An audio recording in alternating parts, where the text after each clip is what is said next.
Bom, amados, quebrando grilhões. Essa campanha tem um propósito espiritual muito profundo. Ela quer trazer para nós renovo, força e libertação. Esse é o propósito. Para que você não fique mais detido no mesmo lugar.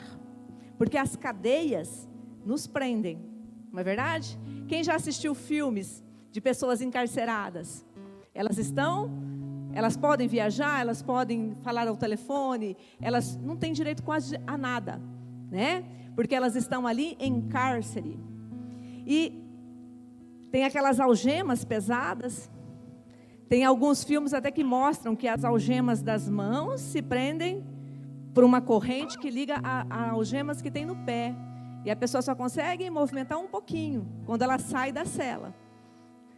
Então você vê que os grilhões é algo assim que traz muito abatimento, traz muita falta de mobilidade, traz amarras. E no mundo espiritual essas amarras também existem. Essas amarras também operam. E o Senhor Jesus, Ele veio só com um propósito: trazer para nós o direito da vida eterna ao lado do Pai, na presença dEle. E lá em João 10:10, o que está escrito?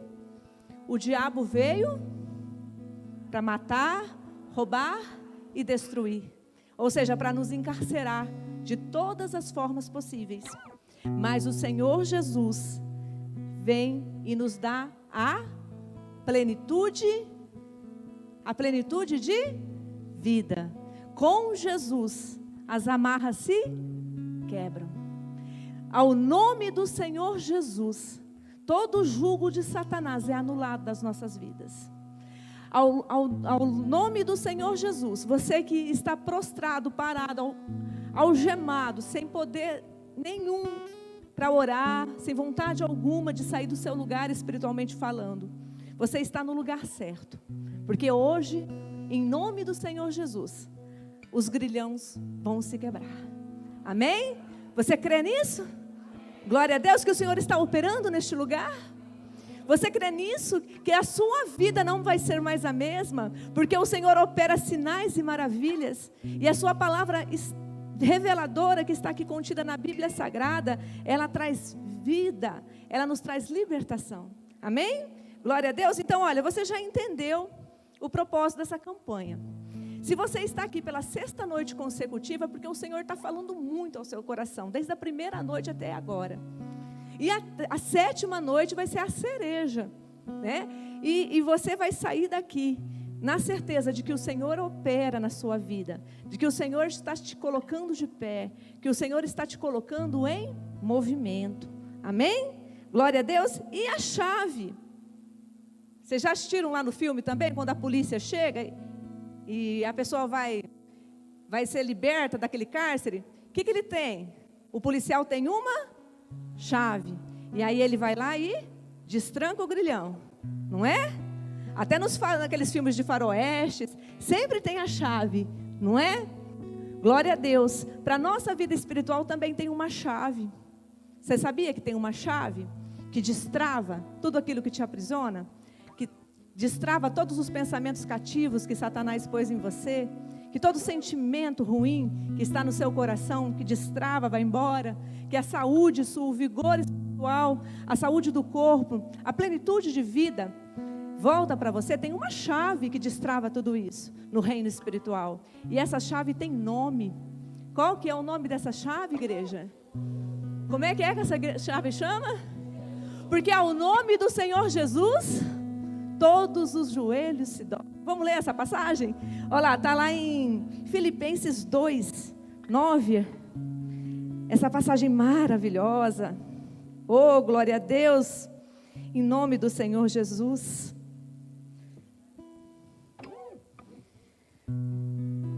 Vamos lá. Filipenses 2:9. Todos acharam?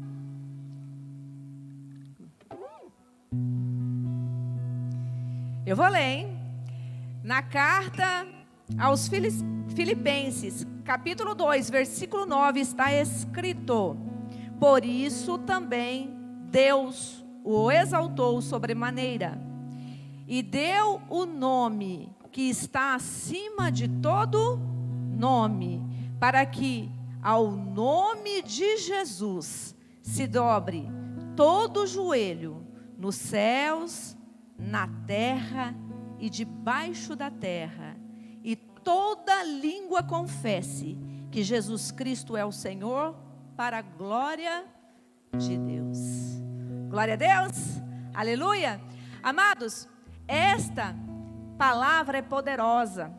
Esta palavra nos diz que tem um nome que a gente pode clamar, um nome que está acima de todo nome. E toda língua que confessa Jesus alcançou a libertação dos seus cárceres, de todos eles. Que nada mais pode te deter. Se você ainda tem um jugo, se você ainda tem um grilhão, se você ainda tem algo que está te atrapalhando, confesse ao Senhor, em nome do Senhor Jesus, e as cadeias vão se quebrar. Nada pode ficar em pé no mundo das trevas quando você se posiciona, quando você declara: eu sou filho de Deus, e ao nome do Senhor Jesus, todas as cadeias vão se quebrar, e eu sou novidade de vida, eu começo uma nova história. E aquilo tudo que você estava vivendo, que te aprisionava, vai caindo por terra no mundo espiritual. E no mundo natural você tem que tomar posse pela fé. Amém? Glória a Deus, vocês estão entendendo isto? Oh, aleluia! Então, para quebrar qualquer grilhão, não há nada mais poderoso que o nome de Jesus. Não há nada mais poderoso que o nome de Oh, glória a Deus. Você sabia que Jesus significa Deus salva, salvação? Olha que interessante. O pior grilhão que poderia estar te detendo espiritualmente é o grilhão da separação com Deus, da eternidade fora do céu, o grilhão da morte. Esse é o mais poderoso grilhão que Satanás pode colocar em você, te condenar à morte. Mas o Senhor Jesus, que veio com um único propósito, nos salvar, ao nome dele, ele vem e despedaça esse grilhão. E não há nada mais poderoso que o nome do Senhor Jesus. Quando o Senhor Jesus cumpre o seu propósito lá no Calvário, Satanás, ele sabia que ele tinha sido derrotado, mas ainda assim ele tinha esperança. Ele tinha esperança. Mas dizem as Escrituras, não sou eu, e eu acredito nas Escrituras, que o Senhor desceu ao inferno. E lá ele anunciou todas as coisas. Ele falou assim: olha, eu cumpri a palavra do meu Pai, eu saí vencedor. E quando ele sai de lá, para ressurgir do mundo dos mortos, ele traz nas suas mãos a chave do inferno, as chaves da morte. Ele venceu. E ele traz com ele o despojo da sua vitória. Ele venceu. Eis que triunfante vem o Filho de Deus. Amém? Isso daí, amados, é poderoso. Às vezes a gente vive num mundo tão assim, com a nossa mente num mundo tão natural, tão preso às coisas corriqueiras, tão presos aos nossos problemas de trabalho, aos boletos, ao supermercado, que a gente nos enchemos tanto de coisas, e nós nos esquecemos disso, que o diabo não é dono nem da casa dele, porque a chave da casa dele está nas mãos de Jesus. Lá, ele não tem nada. Como que a gente pode acreditar, então, nos dardos inflamados que Ele coloca nas nossas mentes? Como que a gente pode acreditar então que nós não somos merecedores dessa graça maravilhosa que Jesus conquistou na cruz, que é direito nosso, é nossa herança, é nossa bendita esperança? Como que nós podemos viver cercados de tantos pecados e já caminhando para a iniquidade, para a apostasia muitas vezes, esfriando a nossa fé, não acreditando mais nas coisas, nos milagres, no poder de Deus? Era comum antigamente nós passarmos por um momento de dificuldade, a gente clamar: sangue do Senhor Jesus tem poder. Agora a gente quase não ouve as pessoas falando e clamando o nome precioso de Jesus.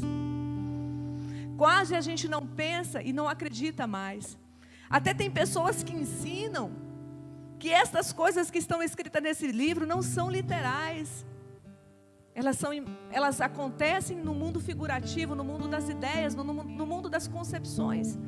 Mas elas não é literal, mas é literal sim. Jesus morreu, Jesus ressuscitou. Tem testemunhas oculares que viram isso. Tem pessoas que morreram para testemunhar isso. E Ele venceu, amados. Então esse grilhão que está te aprisionando aí, ele não te aprisiona mais. E tem muito grilhão. Se você for pensar em todos os grilhões, eu vou citar alguns aqui, que eu fiquei me lembrando no decorrer dessa semana. Cada vez que eu lembrava de um, eu vinha aqui e anotava. Lembrei de um grilhão aqui. Eu não sei, você sabe exatamente o que te aprisiona. Você sabe exatamente o que te impede de progredir espiritualmente. Você sabe, eu não sei. Mas eu sei de muitos personagens na Bíblia que entraram em declínio, em retrocesso, por causa de amarras, por causa de grilhões. A Bíblia é repleta deles. Eu selecionei alguns que eu me lembrei, que eu me recordei. O primeiro deles, que foi aprisionado por grilhões terríveis, foi Davi, o rei Davi. Quem diria, né? O homem segundo o coração de Deus. Ele foi aprisionado, grilhão da sexualidade. Esse grilhão pega todo mundo ainda, quase todo mundo.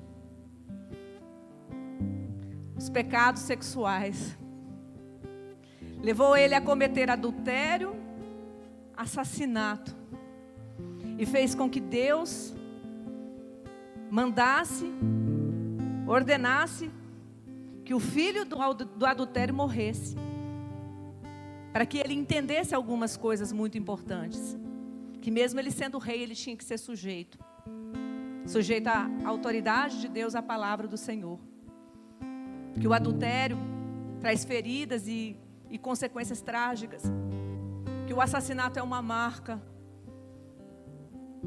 dura, difícil. Tem grilhão aí nessa área que precisa ser quebrada essa noite, e vai ser em nome do Senhor Jesus. Geazi, quem lembra de Geazi? Tem gente que lembra de Geazi? Glória a Deus. Geazi era um menino muito instruído, era the best de Eliseu. Eliseu, um profeta maravilhoso, um profeta que depois que ele foi sepultado, morto, anos depois, um corpo cai na onde ele estava sepultado, e aquele corpo ressuscita na hora. Tamanho era o poder que ainda estava nos ossos dele. Aí vem Geazi, movido por cobiça. Olha um grilhão aí. Ele desejou aquilo que não era para ele ter. Ele cobrou aquilo que não tinha preço. Ele pegou dinheiro do Naamã, riqueza. Depois você lê lá. E ele morreu, ele pegou lepra. Foi horrível o fim de Geazi. Por que eu estou falando isso? Porque é um grilhão. A gente tem que tomar cuidado com as coisas. Muito cuidado. Tem o grilhão da inveja, que é os irmãos de José. Quem lembra dos irmãos de José? Bonzinhos, né? A 12 tribos de Israel lá. Tudo invejoso. Por causa do manto que ele recebeu do pai. Por causa dos sonhos que Deus tinha colocado no coração dele. Porque ninguém inveja as pessoas que estão paradas quietinhas, né? A gente inveja aquele que está progredindo. E José estava muito avançado. Aquilo causou muita inveja. Era um grilhão. Olha outro grilhão. Saul. Saul tinha que confiar em Deus. Deus ia dar a vitória dele sobre os inimigos. Mas antes dele sair para a guerra era preciso esperar o sumo sacerdote chegar, o profeta, né, daquela época, Samuel, na verdade, para sacrificar. Não era o sumo sacerdote, era o profeta. Samuel se atrasou. Nada no mundo acontece por acaso. Deus fez aquilo acontecer. Só para medir Saul. E Saul não confiou no Senhor. Ele tomou para si, ele fez a oferenda. Ele perdeu. Ele perdeu a dinastia, o reinado, por causa da desobediência. É um grilhão, amado, ferrenho, um grilhão que leva a gente para baixo. Tem muitos outros. Um outro que eu lembrei foi de Nabal. Quem conhece o personagem Nabal? Nabal, vocês conhecem Nabal? Nabal era um marido assim muito exemplar. Não era não, amado, não era não. Ele bebia e ele era violento. Apesar de ter uma serva do Senhor como esposa, ele continuou duro de coração. A violência, a embriaguez, são grilhões que arruinam nossas vidas. Por fim, eu me lembrei de Saulo. Saulo era um homem muito poderoso, conhecedor das Escrituras. Tinha uma fé inigualável. Ele servia a Deus com ardor, mas ele, na ânsia de servir a Deus, ele começou a perseguir os cristãos. Ele se tornou um religioso. A religião, amados, é um grilhão. A religião que não prega Cristo. A religião oprime.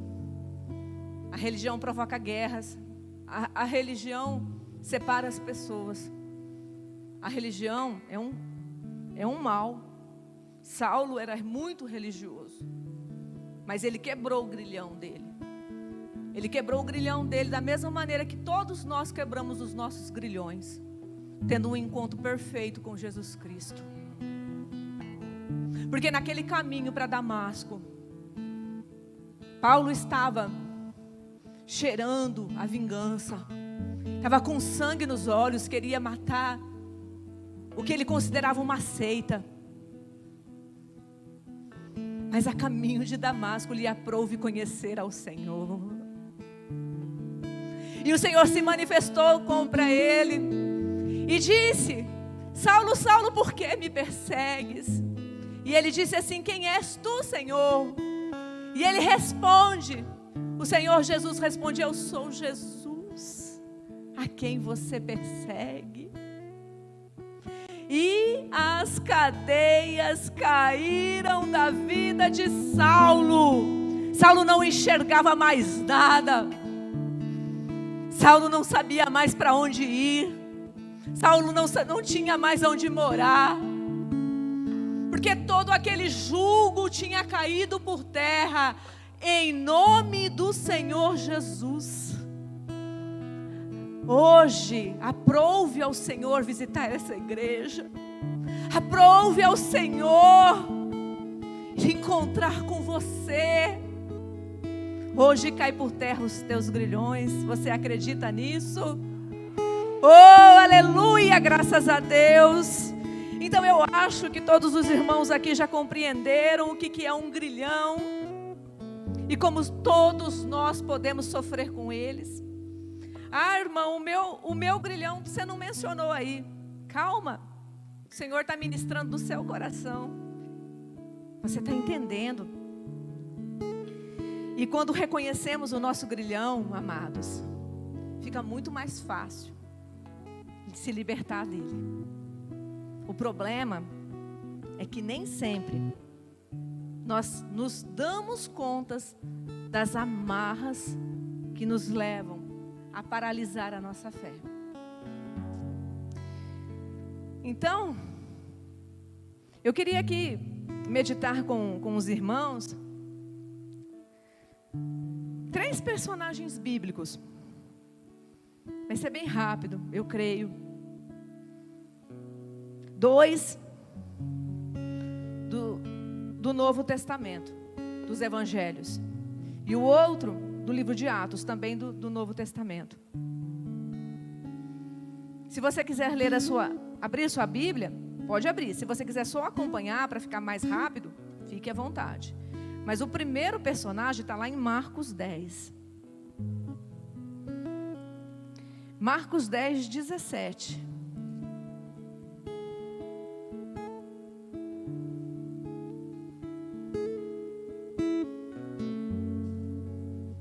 Marcos 10, 17 conta a história de um menino, de um jovem, muito rico.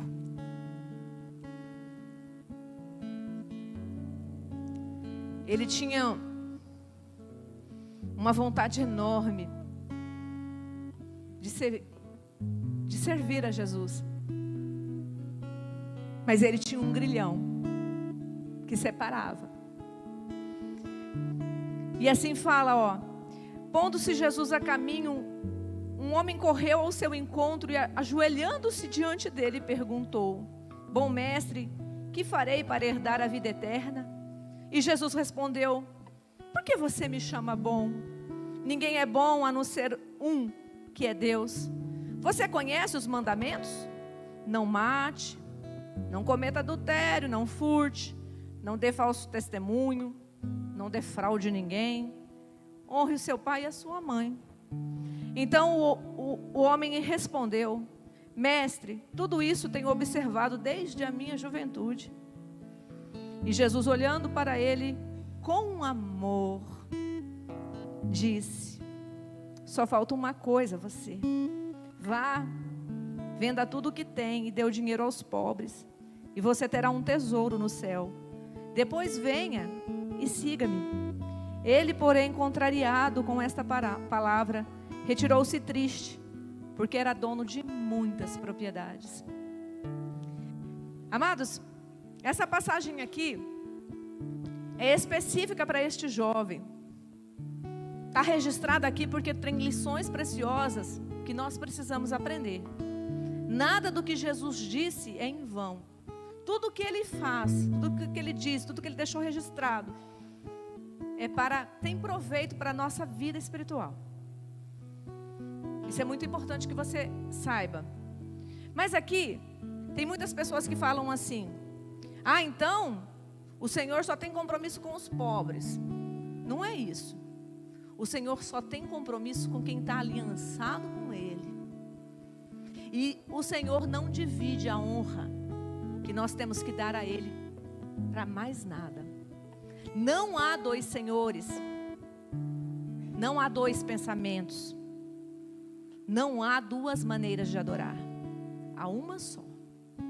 E é isso que o Senhor Jesus está ensinando para este jovem, que o coração dele estava desejoso, ardendo, porque ele sabia, ele tinha plena convicção de que ele não estava fazendo aquilo que era correto, porque o coração dele ainda tinha coisas, estava cheio de coisas.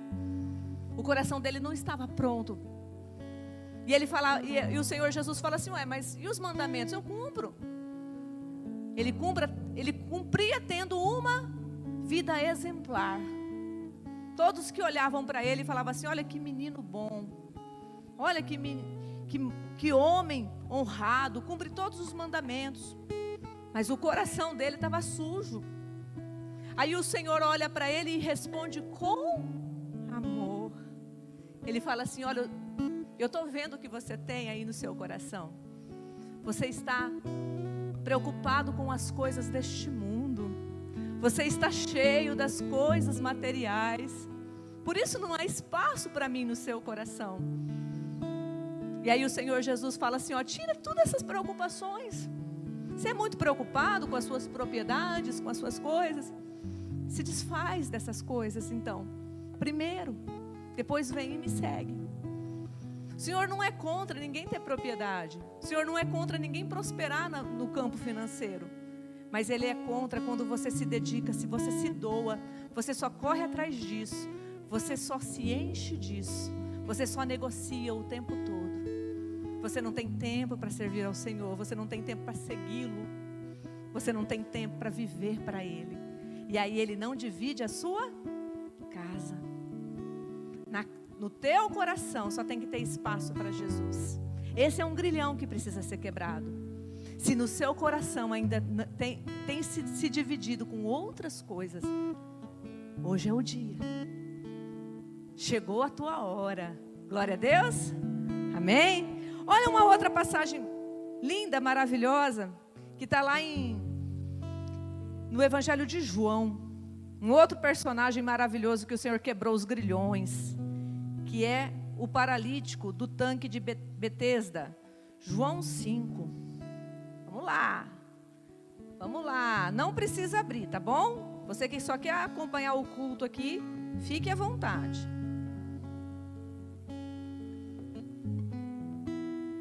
Olha o que era o grilhão desse homem. Ele estava do lado de um lago. Aquela água, aquela piscinona, né? Não era um lago, na verdade era um tanque construído ali. E aí ele vem, todas as pessoas paralíticas, doentes, enfermas, ficavam ali paradinhas.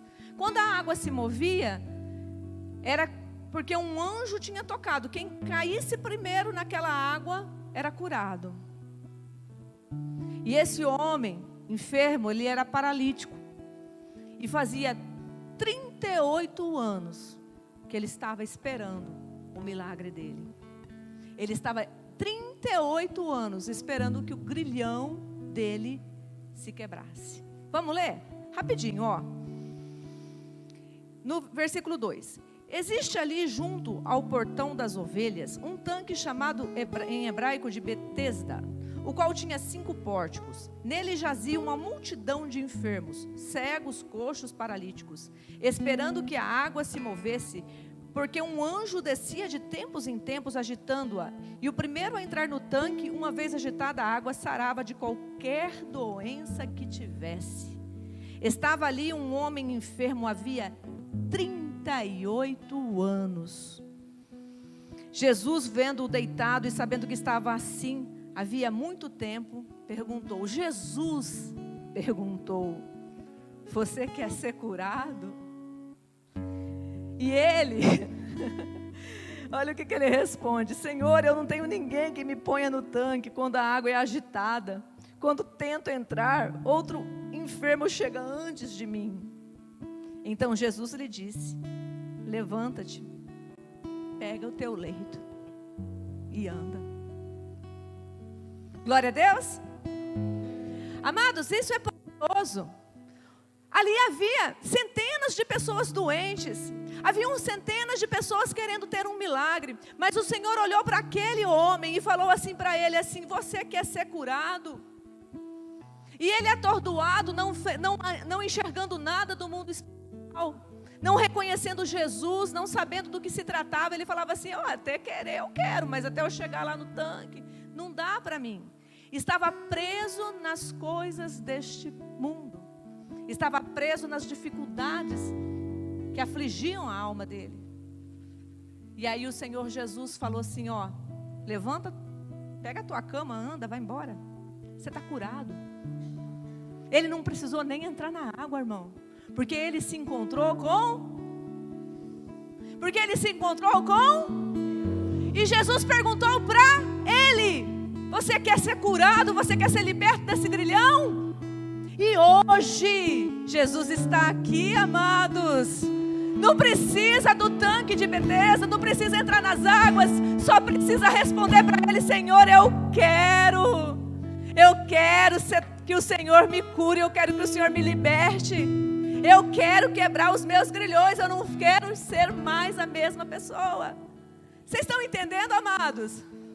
E Jesus no final, é maravilhoso, que depois de algum tempo ele volta a encontrar aquele homem já estava restaurado. Ele olha para aquele homem e fala assim: olha, mas não peca não, não volta a pecar não, para não te acontecer coisa pior.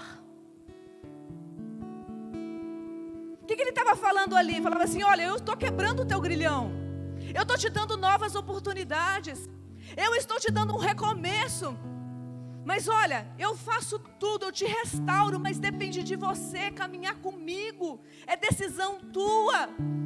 Você que tem que pôr na tua mente que o mundo não te satisfaz. Você que tem que colocar na tua mente que é de mim que vem toda a provisão. É decisão tua. Vocês estão entendendo, amados? O que o Senhor está falando através desta palavra, mas Ele não está falando para aquele templo do Evangelho, Ele está falando diretamente nos nossos corações esta noite. Ele está querendo quebrar julgos, quebrar pensamentos cativos. Ele está querendo nos libertar das amarras que nos aprisionam e que a gente não acredita nos milagres que Ele tem para nos dar. Será que você vai ser aquele que o Senhor vai falar? Eu creio que sim. Você está no lugar dos milagres. Você está no lugar certo. E o Senhor Jesus está determinado a quebrar todos os grilhões. Oh, aleluia! E o terceiro exemplo aqui de grilhão quebrado que eu queria trazer essa noite é um maravilhoso, muito conhecido, que está lá em Atos. Vamos rodar mais um pouquinho? Ó, não precisa abrir, mais uma vez te falo, tá? É um milagre maravilhoso que acontece na porta do templo. Como é que chama a porta do templo? Vocês estão vendo que a gente está falando de passagens que a gente já conhece de cor? Mas tem hora que a gente esquece, que a gente não faz os links que precisa, a gente não toma posse. Deixa bem, a gente até sabe, né? Mas a gente não toma posse. Nessa porta estava uma outra pessoa que era enferma, ela era coxa. E ela fazia o que nessa porta? Oi? Ela vivia da caridade alheia. Ela comia se ela ganhasse umas moedinhas. Ela pagava as contas dela se tivesse alguém que esmolasse lá, né? Que desse para ela algum dinheirinho. E aí aonde que ela ia? Ela ia para a porta do templo, porque ali estavam as pessoas mais religiosas, mais caridosas, né? Talvez em outro lugar a arrecadação ia ser bem menor. Mas ela estava ali com o intuito de receber benefícios humanos, cuidados humanos. Ela estava ali porque ela tinha uma necessidade muito grande. E aí chega lá Pedro, e quem mais que chega lá nesse lugar? Pedro e João. Chega Pedro, chega João, os dois, vamos subindo para a oração, vamos para a casa do Senhor orar. Olha para aquele homem está pedindo esmolas. Ele está aprisionado nas esmolas. Ele acha que a vida dele é só aquela esmola. Ele acha que tudo que ele vai ter é aquela esmola. Aí Pedro, no versículo 6, eu vou ler para vocês. Olha o que fala assim, ó. Olha como é que é lindo. Pedro, porém, lhe disse: eu não possuo nem prata nem ouro, ou seja, de mim não vai ter esmola nenhuma. Eu não vim aqui para isso. Era como se Pedro estivesse dizendo aqui. Mas o que eu tenho, isso lhe dou. Em nome do Senhor Jesus, o Nazareno, levanta-te e ande. Eu não tenho prata, eu não tenho ouro, ou seja, eu não vim aqui para fazer a tua vida continuar do mesmo jeito, esmolando. ficar aí à beira da porta, sem direito de entrar no templo, sem direito de adorar, de fazer uma oração, sem dignidade nenhuma, vivendo das escoras, vivendo do seu próprio grilhão. E aí Pedro, como era um homem convicto da fé, já tinha passado por um processo de restauração, de cura, ele olha para aquele homem e ele fala assim: olha, eu não tenho esmola nenhuma para te dar, mas o que eu tenho, eu vou te dar. O que eu tenho é a única coisa que eu possuo, é o nome do Senhor Jesus. Hoje não é diferente, amados. A única coisa que nós temos é o nome de Jesus. E esse nome é poderoso para quebrar qualquer grilhão. Ao nome do Senhor Jesus, todo joelho se dobra, no céu, na terra e embaixo da terra. E todo aquele que confessar Jesus será salvo. Glória a Deus. Amém? Então se coloque de pé, nós vamos orar agora.